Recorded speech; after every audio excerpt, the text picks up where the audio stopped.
हमें जाहिर सी बात है आज इसी बात पर फख्र भी है। लोग मौलाना साहब कह रहे हैं हक बात कहना इस जमाने में नहीं, हर जमाने में दुश्वार रहा है, हर जमाने में दुश्वार रहा है।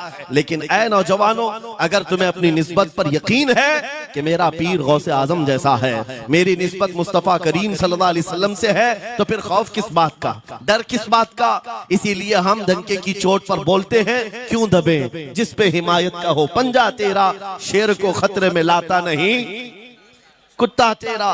अजीजा ने ग्रामी वक़ार, आज सुल्तानुल औलिया गौसुल आजम की बारगाह में हम खिराज अकीदत पेश करने आए।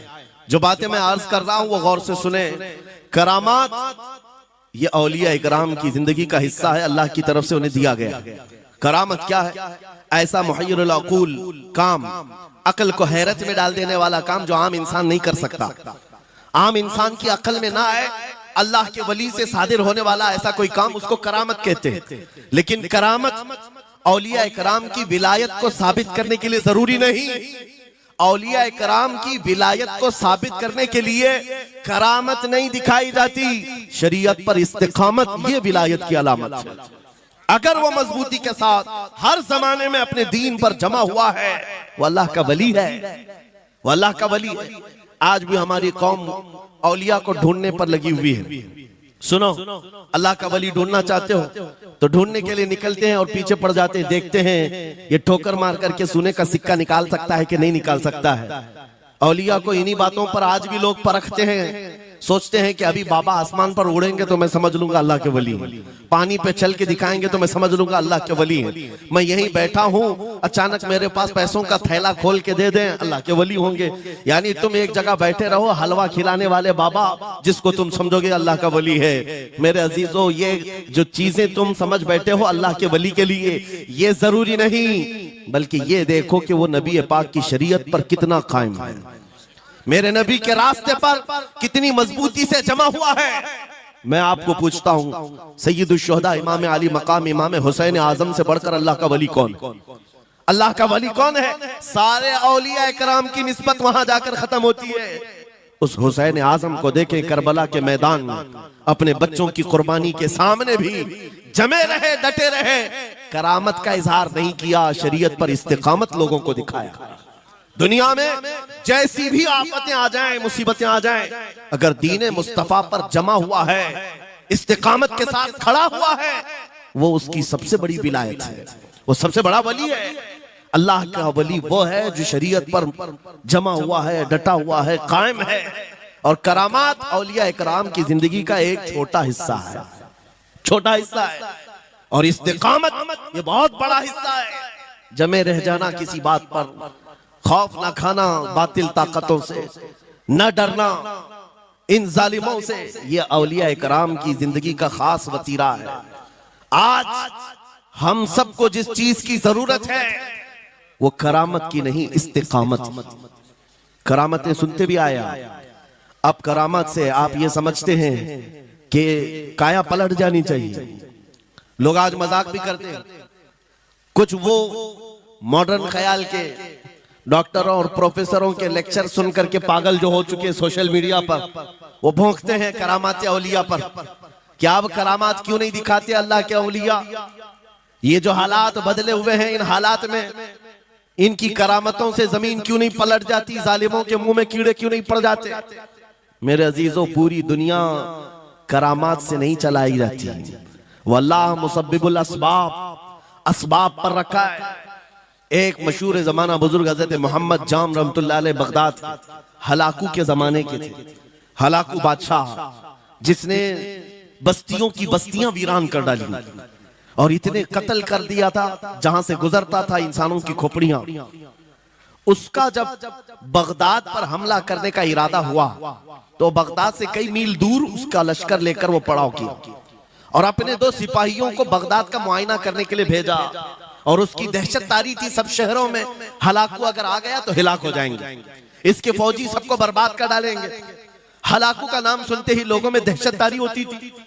तो 2 सिपाही 2 फौजी हलाकू के बगदाद मुआयना करने के लिए आए तो लोगों में खलबली मच गई, अब जाएं तो कहां जाएं? तो हजरत मोहम्मद जाम रहमतुल्लाह अलैह एक बुजुर्ग थे, उनके पास लोग दौड़ते हुए आए और वो वजू फरमा रहे थे, उनके हाथ में पानी का कटोरा था और आकर के लोग रोने लगे, हुजूर हलाकू आ गया, बगदाद तबाह कर डालेगा, बगदाद को बर्बाद कर देगा, आप बचा ले, अल्लाह के वली हैं, आप दुआ करें। उन्होंने अपनी कटोरी पलट दी और कहा जाओ, अल्लाह हिफाजत करेगा। रिवायत में मिलता है कि वो दो सिपाही ढूंढते ढूंढते रह गए, उनको बगदाद नजर ही नहीं आया। कोई बगदाद का न घर दिखा, न महल, न रास्ता, कुछ नहीं। वापस वो अपने बादशाह के पास जाकर कहते हैं हम तो बहुत ढूंढ करके आए, बगदाद मिला ही नहीं। हलाकू ने उन दोनों सिपाहियों को कत्ल कर दिया। कहा कि तुम झूठ बोलते हो, मुझे बगदाद की रोशनी यहां से दिखती है और तुम्हें कैसे नजर नहीं आया? या तो तुम निकम्मे हो या तो फिर मेरे साथ धोखा कर रहे हो। कत्ल कर दिया। दूसरे दिन अपने खास दो वजीरों को भेजा कि जाओ बगदाद का मुआयना करके आओ, गलियां, वहां की सड़कें और वहां के महल्लात, वहां की इमारतें देख आओ। ये दो वजीर गए और ढूंढते रहे। जैसे ही वो बगदाद में इंटर हुए, आज फिर लोग हलाकू के इन वजीरों को देखकर दौड़े दौड़े भागते हुए इस अल्लाह के वली के पास आया, हज़रत मोहम्मद जाम। आज फिर रोने लगे, कहा हमारी बीवियां बेवा हो जाएंगी, हमारे बच्चे यतीम हो जाएंगे, सब मारे जाएंगे, आप बचा लें। आज फिर से उन्होंने कटोरी पलट दी, कहा जाओ अल्लाह हिफाजत फरमाएगा। अल्लाह वालों का ये तसर्रुफ है, ये करामात है। वो चाहे तो पूरे लोगों को पोशीदा कर दे जालिमों की नजर से। दूसरे दिन वो वजीर भी ढूंढते रह गए, उनको भी बगदाद नजर नहीं आया। वापस गए, बादशाह के वो बड़े मोतमद लोग थे, कहा कि हम भी गए लेकिन हमको बगदाद नजर नहीं आई। हलाकू को बड़ा ताज्जुब हुआ, ऐसा कैसे हो सकता है? लोकेशन बिल्कुल सही है, हम सामने चंद मील के फासले पर है और इनको बगदाद नजर क्यों नहीं आता? तीसरे दिन उसने कहा कि अब किसी मुआयने की जरूरत नहीं, कोई जायजा लेने की जरूरत नहीं, हम डायरेक्ट जाते हैं, फौज को तैयार करो।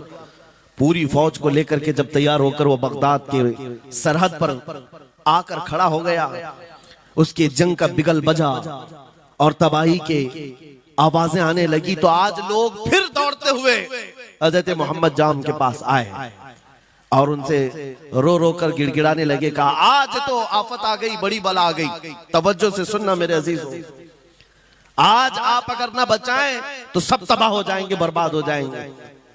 आज आप अपनी कटोरी उठा रहे थे, उन्हें गैब से निदा आई, ए मेरे महबूब बंदे, कब तक तुम अपनी कटोरी उठाकर इनको बचाते रहोगे? इनको मोहलत दी गई थी अपने अमाल दुरुस्त करने की, ना इन्होंने तौबा किया, ना अपने अमाल दुरुस्त किए, इनको इनके हाल पर छोड़ दो। अल्लाह के वलियों को हुक्म होता है अल्लाह का, अब इन्हें ना बचाया जाए तो जाहिर सी बात है वो हुक्म इलाही के पाबंद है।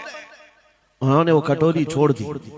फिर हलाकू दाखिल हुआ बगदाद में और ऐसी तबाही मचाई थी कि पूरे बगदाद की सड़कों में सिर्फ खून ही खून था, तबाह बर्बाद कर दिया, ईंट से ईंट बजा डाली। इस वाक़े को मैंने पढ़ा, उसके बाद ये महसूस हुआ अल्लाह के औलिया कराम मदद जरूर करते हैं, लेकिन एक वक्त तक, जब वो वक्त आ जाए अल्लाह की तरफ से मना हो जाए कि ये कौम बड़ी सरकश है, अब इनकी मदद ना की जाए, तो फिर ये हाथ उठा लिया करते हैं और इनको हालात पर छोड़ दिया जाता है। अज़ीज़ान गिरामी वक़ार, औलिया कामिलीन की करामतों पर भौंकने वालों से भी मैं यही कहूंगा, वो चाहे तो पल भर में हालात हमारे बदल दें, चाहे तो जमीन को उलट पलट दें, लेकिन वो अल्लाह के हुक्म के पाबंद होते हैं।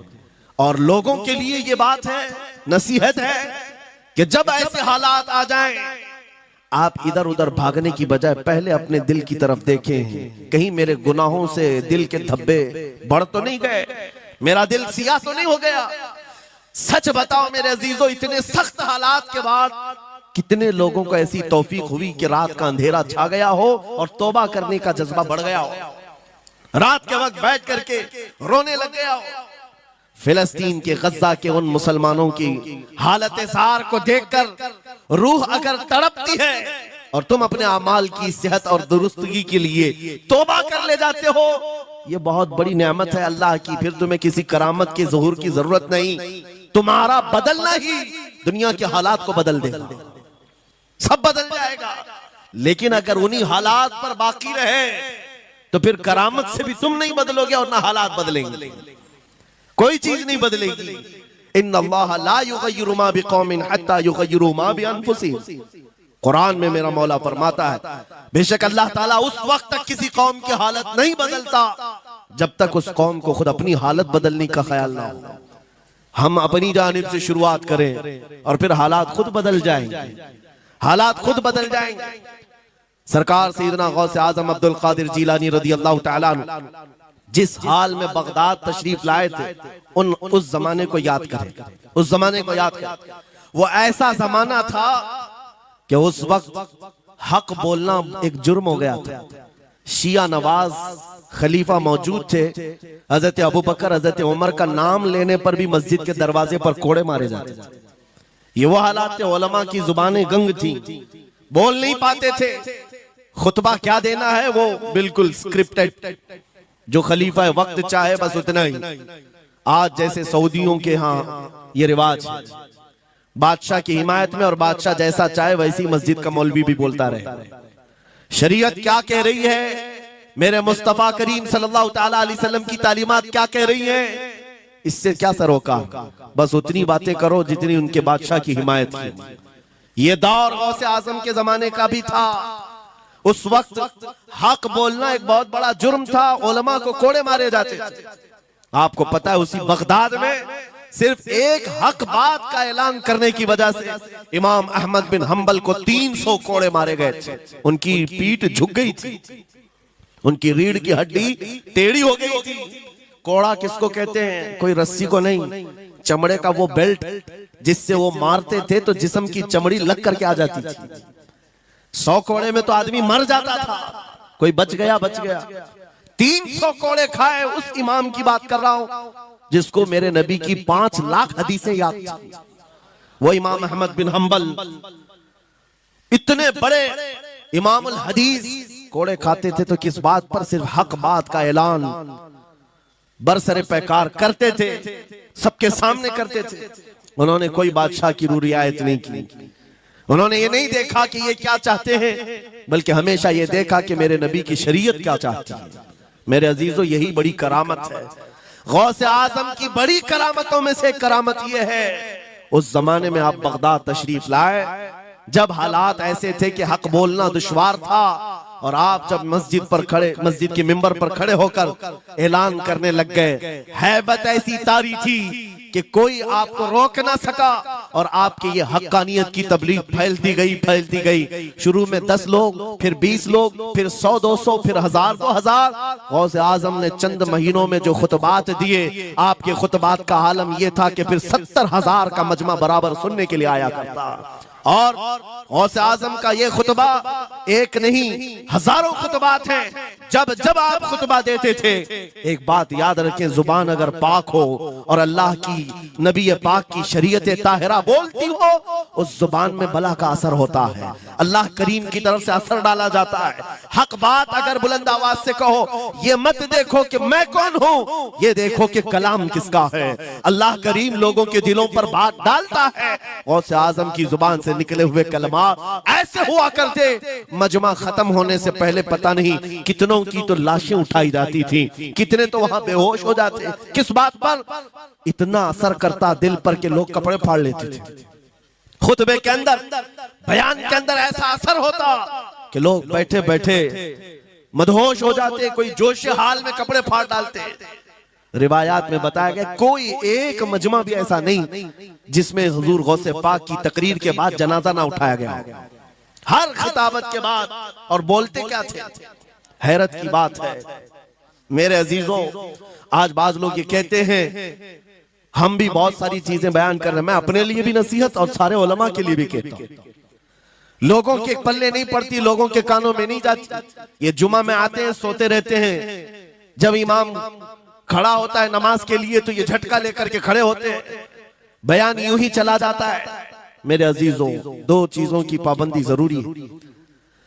मैंने पढ़ा था इमाम अहमद बिन हंबल, नहीं हजरत सुफियान सौरी रदी अल्लाह ताला अन्हु, हजरत सुफियान सौरी नसीहत कर रहे थे, और जब वो नसीहत करते तो लोग रो पड़ते थे। आखिरत को याद करते, कब्र की होलनाकियों का तज़किरा करते तो लोग रोने लगते। एक बंदा था, वो मजलिस में आया करता और खामोश बैठता, और उस पर कुछ भी असर नहीं।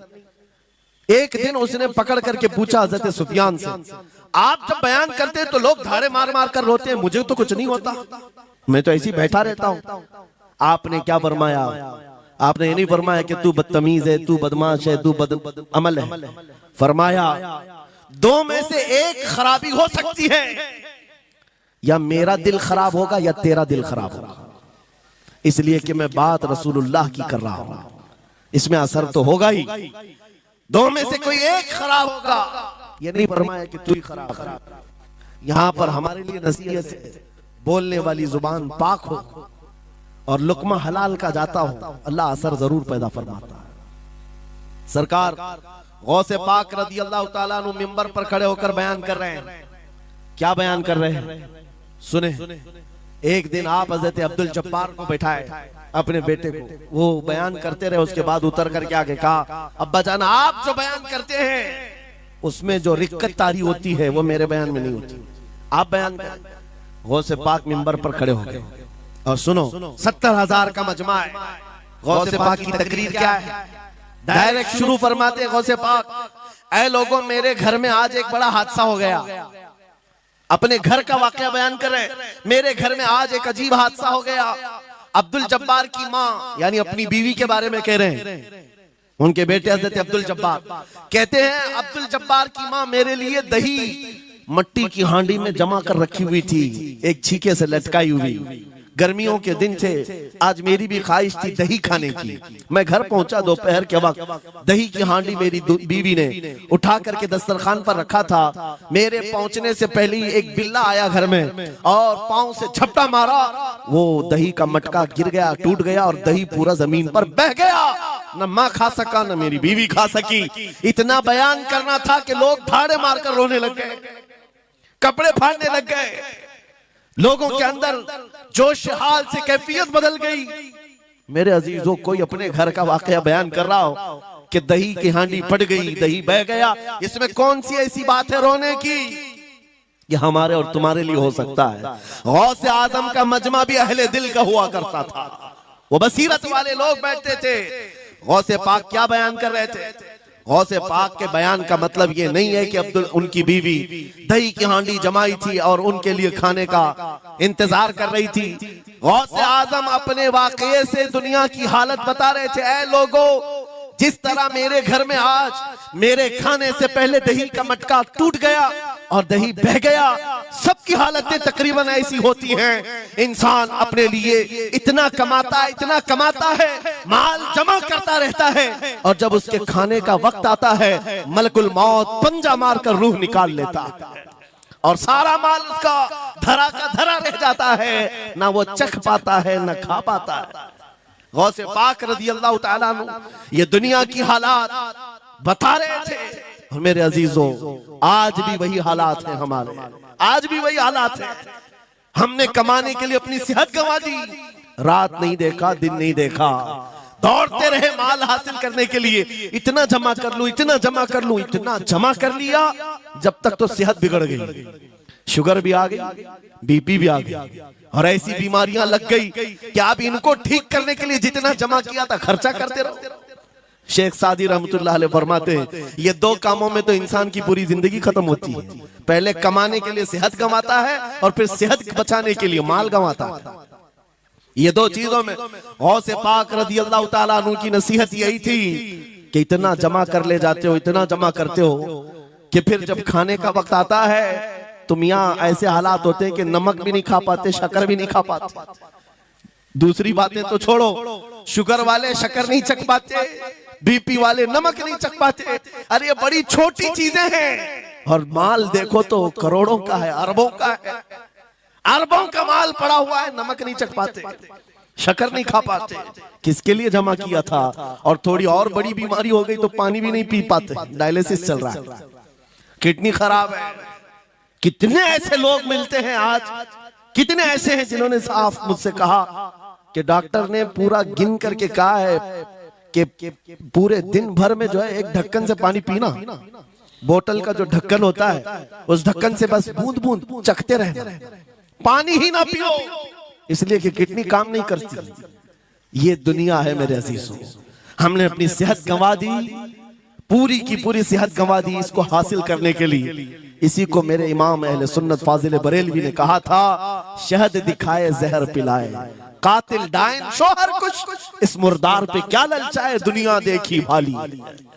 लेकिन समझ में किसी को नहीं आता, उस वक्त समझ में आने लगता है जब जाने का वक्त होता है।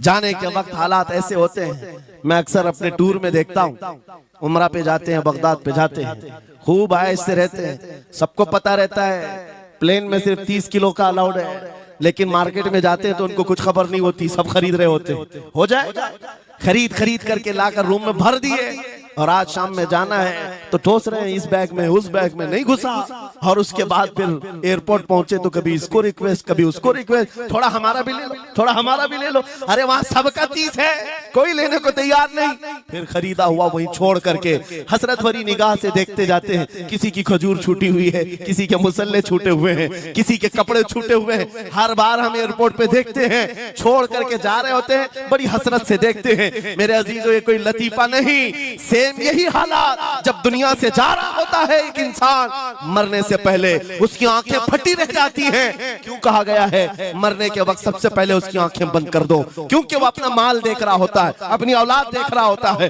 अपना घर बार देख रहा होता है। मैंने इसको बनाया था, इस तरह से कमाया था, इस तरह से इसको पाला था, ये सब देखता रह जाता है। उनमें से किसी चीज को उठा भी नहीं पाता, ले नहीं जा सकता। यहाँ तक कि ऐसी हालत होती है खुद जा भी नहीं पाता, दूसरों के कंधों पर सवार होकर जाना पड़ता है। ये दुनिया की हकीकत। गौसे पाक की तालीमात अगर पढ़ते रह जाओ मेरे अजीजों, तसव्वुफ का एक ऐसा किला है। गौसे पाक की तालीमात काफी है तुम्हें तौबा करने के लिए, दुनिया में दिल लगाने के लिए और उससे दिल हटाने के लिए। गौसे पाक की तालीमात काफी है। आपने फरमाया था दुनिया में ऐसे रहो जैसे कश्ती समंदर में चलती। कश्ती समंदर में चलती है यानी पूरे भरे हुए मौजों के पानी पर कश्ती चल रही है, लेकिन उसका कुछ बिगड़ता नहीं है। हाँ, अगर पानी कश्ती के अंदर आ गया तो फिर कश्ती के लिए खतरा है, डूब जाएगी। तुम दुनिया में ऐसी रहो कि तुम्हारे अंदर दुनिया ना आए। तुम दुनिया में हो, तुम्हारे अंदर दुनिया ना आ जाए। अगर तुम्हारे अंदर दुनिया घुस गई तो डूब जाओगे, फिर यहां से निकल नहीं पाते।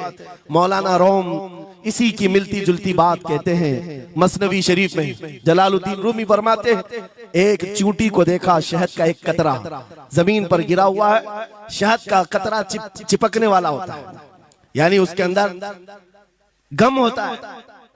चूंटी करीब से आई, एक चुस्की ली, शहद को चखा और जाने लगी। फिर आई, पेट कहाँ भरता है चूंटी का मीठे से। अरे शहद तो पानी में भी रखो, ऊपर से आके गिरती है और शहद खाना है उसको। और दूसरी तरफ से आई, फिर गई, पेट नहीं भरा, चारों तरफ से उस कतरे को चाट चाट के गई। मौलाना रोम फरमाते हैं, फिर चूंटी के दिल में ख्याल आया, मैंने हर तरफ से तो शहद को चक्कर देखा, टेस्ट एक ही है, बीच कतरे में कैसा टेस्ट होगा? कतरे के बीचों बीच शायद अलग टेस्ट होता है। तो चूंटी ये सोच करके कतरे के ऊपर चढ़ गई, जो शहद का कतरा था उसके ऊपर चढ़ गई। कहा ऊपर चढ़ करके मैं चुस्की लूंगी इसकी और चखूंगी। और जब चढ़ गई तो उसके सारे पैर हाथ उस पे चिपक गए।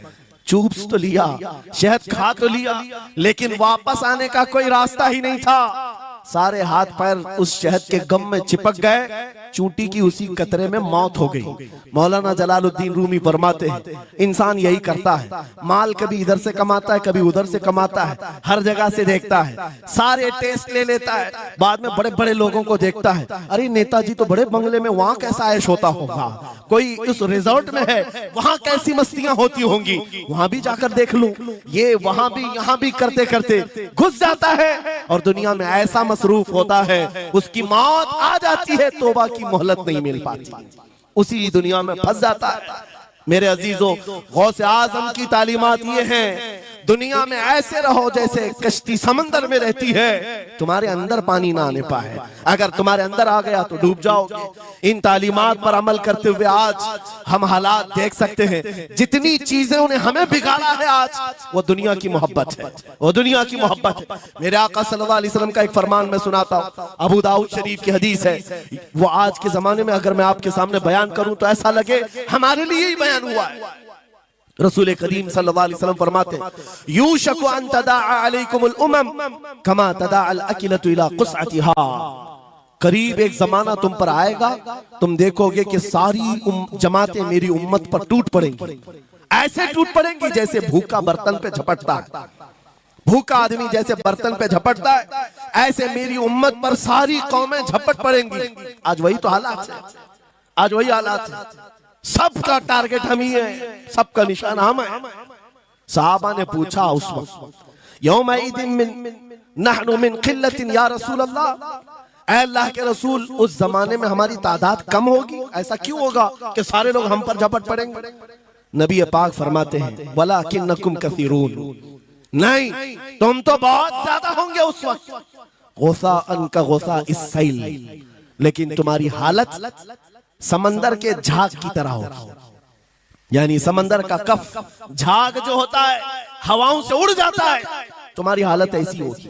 तादाद तो बहुत होगी, लेकिन छोटी छोटी चीजों से बिलबिला करके भागने वाले लोग, ये प्यूरिटी नहीं रह जाएगी। फिर सहाबा ने पूछा, या रसूल अल्लाह सल्लल्लाहु अलैहि वसल्लम, ये ऐसी चीज हमारे अंदर क्यों आएगी? मेरे आका फरमाते हैं, वजह दो ही होगी, दो चीजें जब तुम्हारे दिल के अंदर आ जाए तो अल्लाह ताला तुम्हारे दिलों से, तुम्हारे दिलों के ऊपर काफिरों का, दुश्मनों का रौब डाल देगा। तुम डरते डरते जीने लग जाओगे, खौफ के आलम में जीने लग जाओगे। वो दो चीजें क्या है? मेरे आका फरमाते हैं, हुब्बुद दुनिया व कराहियतुल मौत, दुनिया से बेइंतहा मोहब्बत करने लगोगे और मौत से भागने लगोगे। मौत से तुम्हें नफरत हो जाएगी, डरने लग जाओगे। ये दो चीजें जब तुम्हारे अंदर आ जाए, तुम्हारे दिलों पर काफिरों का रौब डाल दिया जाएगा, दुश्मनों का खौफ डाल दिया जाएगा। क्या ये दो चीजें आज हमारे अंदर आ गई? ऐ नौजवान, दुनिया में ऐसे मस्त हो गए, हर एक को अपनी मसलहत है। मेरी दुकान कैसे चलेगी, मेरा बिजनेस कैसे चलेगा। मौलाना तो तकरीर करते हैं, ये बोलते हैं इनको कुछ हो गया, हमारे बच्चों का क्या होगा। ये सारी मसलिहतों की बातें मैं सुन सुन करके पक गया हूं। बहुत सारे लोगों को तो ये लगता है इनके साथ मत बैठो, वरना कल को इन पकड़ के ले जाएंगे तो तुम्हारा भी नाम आ जाएगा। बहुत सारे स्टेज पर उलमा के हालात पर अभी तो चल रहा है। जिस दिन कोई टारगेट पर आए, इधर उधर बैठने से भी डरने लगे। इनके ऊपर इतने केस हैं, बाजू बैठने वालों की भी हालत खराब हो जाएगी, हमारा भी नाम ना आ जाए। मेरे अजीजों, ये सब कीदड़ भपकियां हैं, तुम्हारे ईमान का इम्तिहान है। मैं तो यही कहता हूं, हमारे साथ कोई मामला नहीं। वही बात मैं कहता हूं जो अकबर इलाहाबादी ने कहा था, रकीबों ने रिपोर्ट लिखवाई है जा जा के थाने में कि अकबर नाम लेता है खुदा का इस जमाने में। यही रिपोर्ट लिखवाते हैं जा जा करके। हमारी भी जहां रिपोर्ट लिखी हुई होगी, बात यही होगी कि ये रसूलुल्लाह का नाम लेता है और उनके नाम पर लोगों को बात करता है, यही रिपोर्ट होगी। और इस बारे में हम कभी डरते नहीं। मैं आपको बताऊं, उत्तर प्रदेश में वहां के हालात तो पता है, बिल्डोजर की हुकूमत चलती है। लेकिन मेरे अजीजों, एक मौलाना साहब ने कहा, आपके साथ जलसे में बैठकर मैं लब्बैक लब्बैक के नारे लगा रहा था, दूसरे दिन मुझे थाने बुला लिया और फिर मुझे बहुत ज्यादा मामला हो गए। कहा कि मौलाना तुम ही नारे लगा रहे थे। आप लोग ना डरे इंशाअल्लाह। यहां पर तो उन्होंने मुझसे कहा, मैं कहा क्या हुआ? फिर कुछ हुआ? कहा मुझसे कह रहे थे केस हो जाएगा, हालात बिगड़ जाएंगे, खराब हो जाएंगे। मैंने कहा फखर करो मौलाना इस बात पर, दुनिया चोरी करके थाने जाती है और तुम नबी का नाम लेकर जा रहे हो, कौन सा मसला है? बात सिर्फ इतनी है मेरे अजीजों, हम बोलते रहेंगे उस वक्त तक जब तक अल्लाह तबारक व तआला ने जुबान रखी है। नबी पाक की अजमत और नबी पाक की शरीयत और औलिया उम्मत की मिदहत बयान करना जुर्म है।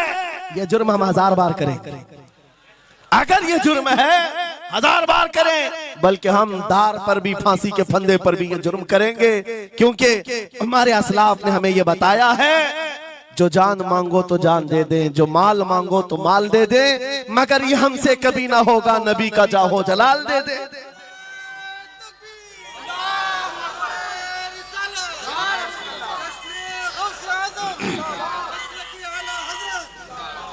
खामखा बेचारे हमारे रिश्तेदारों को डरा करके रखे लोग, पुलिस वाले हजरात को कुछ लोग रिपोर्ट लिखवा लिखवा कर डरा करके रखे हुए।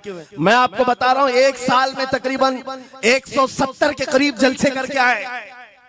किसी एक जगह की भी रिपोर्ट निकाल करके बताओ कि हमने कहीं फसाद करवाया, हमने कहीं पर लोगों में माहौल बिगाड़ा हो, या पब्लिक भड़क करके एक दूसरे के जंग करने पर आई हो, कहीं नहीं।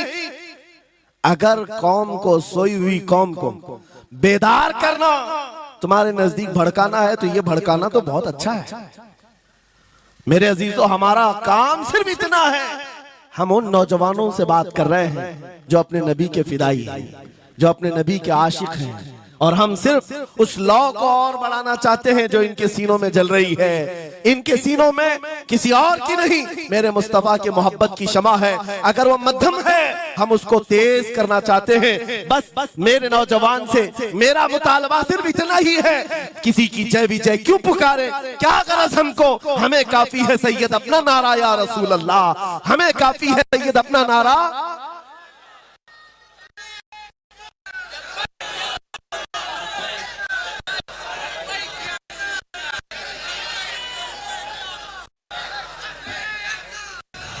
लब्बैक लब्बैक लब्बैक या रसूल अल्लाह, लब्बैक लब्बैक लब्बैक या रसूल अल्लाह, लब्बैक लब्बैक लब्बैक या रसूल अल्लाह, लब्बैक। तवज्जो, मुझे बताओ, मैं तो दूसरे वाकयात बयान कर रहा हूं, यहाँ आपके यहाँ करंट सिचुएशन, यहाँ लोग बैठे हुए भी हैं, रिपोर्टर भी होंगे और हजरात को देख रहे होंगे। मुझे मैंने अभी बयान में कौन सा भड़काया, ये जो कह रहे हैं अपने नबी को पुकार। मेरे अजीजों, तुम्हारे इन नारों से असल बात ये है, दुनिया को ये लगने लगा है ये जिसके गुलाम है उसके पूरे होने लग गए, तो फिर अच्छे अच्छों की कुर्सियां हिलने लग सकती हैं। इसलिए कि इस कौम की तारीख सबको पता है, ये वो कौम है टल न सकते थे जंग में, अगर अड़ जाते थे पांव शेरों के भी मैदान से उखड़ जाते थे, हक से सरकश हुआ कोई तो बिगड़ जाते थे, अरे देख क्या चीज हम तोप से भी लड़ जाते थे। ये हमारी तारीख है, दुनिया को पता है, दश्त तो दश्त है, दरिया भी न छोड़े हमने, बहरे जुल्मात में दौड़ा दिए घोड़े हमने। इकबाल ने कहा है थमता न था किसी से सैले रवा हमारा, कुछ बात तो है कि मिटती नहीं हस्ती हमारी, सदियों रहा है दुश्मन दौरे जमा हमारा, बातिल से डरने वाले आसमां नहीं है हम, 100 बार कर चुका है तू इम्तिहान हमारा। इसी बात को लेकर के मोड़ के बिगाड़ करके पैदा किया जाता है। हालात खराब हो जाएंगे आपके बयान का, हालात खराब नहीं होंगे। ईमान अगर मजबूत हो जाता है तो हालात खराब कभी नहीं होते, हालात खराब नहीं होते। आज ऐ सुन्नी मुसलमानों, गौसे पाक रज़ी अल्लाह ताला अन्हु की निस्बत अगर कामिल है, ये बात सुन लो, वक्त खत्म होने को आ गया, मैं अपने वक्त पर समेट लूंगा। आप मिंबर पर खुतबा दे रहे हैं, उलमा भी तवज्जो करेंगे, क्योंकि ये भी मिंबर पर खुतबा देने के लिए खड़े होते हैं और जुमा में मस्जिद पर माइक लेकर के बयान करते हैं, आधा घंटा पौना घंटा। अब तो हालात ऐसी आएंगे इनके साथ, अब तक तो ट्रस्टियों की चिट्ठियां आती थी, सदर सेक्रेटरी बोलता था मौलाना ये नहीं बोलना वो नहीं बोलना, अभी इसके बाद और आगे से भी आएंगी और चिट्ठियां आएंगी कि मौलाना अभी आपको क्या बोलना है इस जुम्मा में।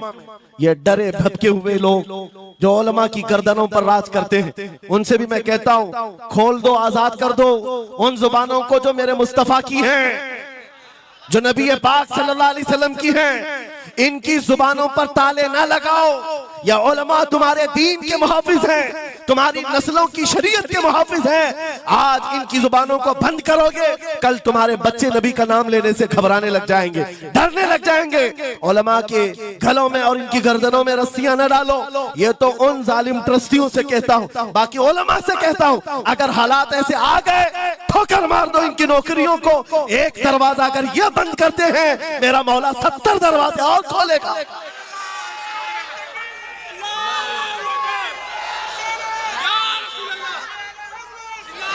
सुनो, गौसे पाक रज़ी अल्लाह ताला अन्हु किस बात से डरते थे?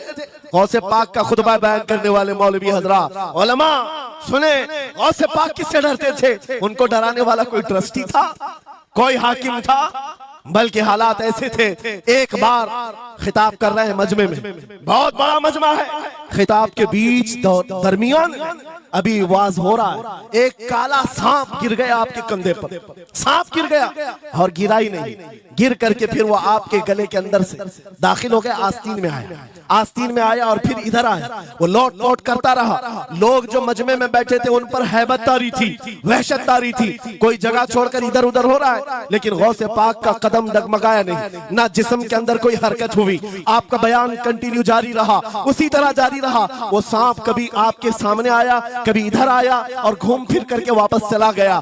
बयान आपका मुकम्मल हुआ, लोग खड़े हुए पूछते रहे, या सुल्तान अल औलिया सय्यदी शेख अब्दुल कादिर जिलानी, आपके साथ ये जो माजरा हुआ, ये सांप इतना खतरनाक था, देख करके हैबत तारी थी और आप अपना बयान कंटिन्यू जारी रखे हुए थे, ये क्या माजरा है? गौसे पाक फरमाते हैं, वो सांप तो मुझसे कह रहा था, ऐ अब्दुल कादिर, तुझसे पहले 70 औलिया को भी मैंने ऐसी आजमाया है, 70 उलमा को मैंने ऐसे ही आजमाया है और आजमा कर चला गया। गौसे पाक क्या फरमाते सुनो, ऐ लोगों, तुम मुझसे पूछ रहे उससे डरता था या नहीं डरता था? बात सिर्फ इतनी है, मैं उस कादिर का बंदा अब्दुल कादिर हूं, उस कादिर का बंदा अब्दुल कादिर हूं। मेरे उसकी कुदरत पर ऐसा यकीन है, अगर मौला ने मेरी मौत लिखी है तो ये काले सांप से क्या, चूंटी से भी हो सकती है, और अगर मौत नहीं लिखी, इस तरह के 1000 सांप मेरे गले में आए, मेरी मौत नहीं आ सकती। मेरा उसकी कुदरत पर यकीन कामिल है, इसलिए मैं उसका बयान कंटिन्यू रखा, जारी रखा। आज मैं यही कहता हूं, ऐ सुन्नी मुसलमानों और इन उलमा से भी, अगर हमारी मौत लिखी है, छोटे से हादसे से भी हो सकती है, और अगर नहीं है तो वक्त का प्राइम मिनिस्टर भी तुम्हारी गर्दन पर पैर रखे, मौत नहीं आ सकती, क्योंकि कादिर मुतलक मेरा रब्बुल आलमीन है। वक्त का बादशाह भी तुम्हारी गर्दन पर तलवार रखे, नहीं आ सकती। आपको पता है चंगेज की तारीख? चंगेज एक जालिम बादशाह गुजरा है, बहुत बड़ा जालिम, जिसके सर पर 50 लाख लोगों के कत्ल का इल्जाम है। 50 लाख इंसानों का कत्ल मामूली है उस जमाने का चंगेज, और वो मुल्क के मुल्क फतह करते हुए निकला था। एक जमाना ऐसा था मेरे अजीज, घोड़े पर बैठा हुआ चंगेज कुछ लोगों को, मुसलमानों को गिरफ्तार करके मैदान में खड़ा किया है और जल्लाद को बुलाया कि एक साथ सबकी गर्दनें उड़ाने लग जाओ। वो कितने लोग थे? 3 सफों में खड़ा किए हुए थे लोगों जिनका कत्ल होना था, लाइन से खड़े हुए हैं, सब अपनी अपनी बारी का इंतजार कर रहे। जल्लाद तलवार लेकर आया और जब पहली सफ वालों को कत्ल करने लगा, वो गर्दनें उड़ा रहा था, एक बूढ़े मियाँ पहली सफ में खड़े थे, वो जल्दी से दूसरी सफ में चले, पीछे वाली सफ में गए। बादशाह चंगेज घोड़े पर बैठा हुआ खिलौने से खेल रहा है और ये मंजर भी देख रहा है और हंस रहा है। बूढ़ा यहाँ से उधर चला गया, पहली सफ का काम तमाम, पूरे कत्ल हो गए। दूसरी सफ में जब कत्ल का ऑर्डर आया तो जल्लाद फिर गर्दनें उड़ाने लगा, दूसरी सफ, दूसरी लाइन को कत्ल करने लगा जल्लाद। ये बूढ़े बाबा जो है तीसरी सफ में चले, पीछे और एक सफ थी, यहां से बचकर तीसरे में चले गए, दूसरी सफ भी उड़ गई। उसके बाद बादशाह चंगेज कहकहा मार करके कहने लगा, बाबा जी अब तो इसके पीछे कोई सफ नहीं, ये तीसरी थी, अब कहां जाओगे? बूढ़े मियां ने सर झुकाकर कहा, अब भी मेरा अल्लाह है। ये यकीन होता है, जहां तक बचना है बच लेंगे, और जब नहीं है, बाबा जी ने कहा अब भी अल्लाह है, हो सकता है। उस चंगेज ने कहा कि उड़ाओ अब इनकी गर्दनें। अभी जल्लाद तीसरी सफ को उड़ाने ही जा रहा था, अचानक चंगेज के हाथ से वो खिलौना नीचे गिरा, जो खेल रहा था बैठ करके घोड़े पर। जैसे ही वो खिलौना उठाने के लिए नीचे की तरफ आया, उसका पैर जीन से निकल गया और घोड़ा अचानक बिदक गया, सरकश हो गया और घोड़ा सरपट दौड़ने लगा, और ये एक पैर इसका जीन में फंसा हुआ है और सर नीचे जमीन पर है। अब घोड़ा दौड़ता गया, पता नहीं कितने पत्थरों से इस बादशाह का सर टकराता रहा, घोड़ा किसी के काबू में नहीं आ रहा। सारे सिपाही, सारे फौजी इस घोड़े को पकड़ने के लिए पीछे भाग रहे, लेकिन घोड़ा दौड़ता गया, इतना दौड़ा कि उस चंगेज का सर फट करके भेजा बाहर, मर गया। बहुत दूर जाकर के घोड़ा एक जगह रुका। बादशाह की मौत का ऐलान इतना बड़ा था, सारे सिपाही, सारे फौज बादशाह को लेने के लिए हाजिर आए। मियां पूरी सल्तनत तहबतह हो गई, हुकूमत बदल गई, सब खत्म हो गया। और जो कैदी थे वो आजाद होकर जाने लगे। वो बूढ़े मियाँ कहते हैं बाकी लोगों से, क्या मैं नहीं कहता था अल्लाह अब भी हमारे साथ है। मेरे अजीजों, एक बात याद रखो, हमारे लिए दुनिया द एंड नहीं कर सकती जब तक मेरा मौला ना चाहे, अल्लाह ना चाहे। आज लोगों को ये लगता है, मुझे वैसी भी बात बताया गया कि यहाँ पर मुंबरा की आपकी घनी आबादी, फिलिस्तीन के मामला पर कुछ बोलेंगे यहाँ पर भड़क जाएंगे। मेरे अजीजों, इतने भड़कने की जरूरत नहीं, तुम यहाँ भड़कोगे तो फिलिस्तीन पहुंच भी नहीं पाओगे। बात यह है, हम बोलेंगे जरूर जुल्म के खिलाफ और हक के लिए, चाहे जैसी भी हालात हो। अगर किसी को बुरा लगता है इजराइल जालिम है तो मैं 100 बार कहूंगा वो जालिम है, जालिम है, जालिम है।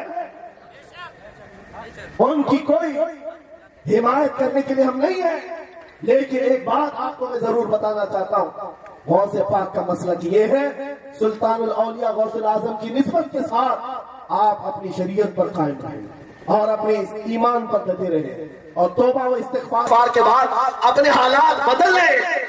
और उन गरीब मुसलमानों को देखकर जो कत्ल हो गए और उनके टुकड़े हो गए, ये मत समझना कि इस्लाम खत्म हो गया।